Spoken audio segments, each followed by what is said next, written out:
Hi family, mga kababayan sa buong mundo, ito po si Lula de la Paz.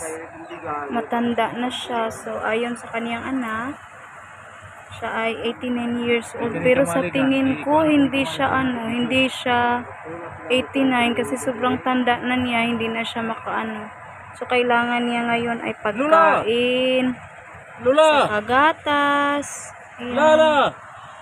Adi na siya kadungog sa kaluya. Ito yung tirahan niya. Ako na, hinanday sila day. Ako niya? Hatay na kung sila daan nilang ilaw o ninyaw. Sunod si Manar, no? Ayan yung tirahan ni Nanay de la Paz. Ayan. Cool, paminaw na ako. 100 na lagay na siya. Dili na, oy, 80. Ayan. Pero ayaw ko wala ko nasa. Uban pa nang kulang. Uban pa nang kulang ninyo. Dili pa siya tulang cool. Ay, ini tanah rin kung sabihin mo dito ng dito sa akin ng kumalihan at kung sa itong magbukas pa na. Okay, init man. Magabili ko muna matulog. Sige rin ito magpapa. Ano sa? Kulang na cool. Di yun ni siya 89. Dili. Kulang na.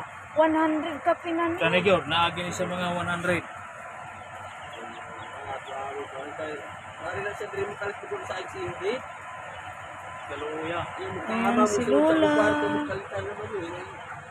Di na siya kakita sa kay. Di man yun siya kakita sa una. Ayan, family, mga kababayan. Kailangan natin ng tulong si Lula para pambili ng gatas niya sa kapagkain. Ayan po. Sana ay merong makatulong sa kanya. Welcome namin ang inyong mga tulong, family, mga kababayan sa buong mundo. Contact us lang po para po maipaabot namin sa kanya ang inyong mga tulong. Ayan po. Thank you so much, family, mga kababayan, for watching. Please share this video para maraming makakakita sa kanya.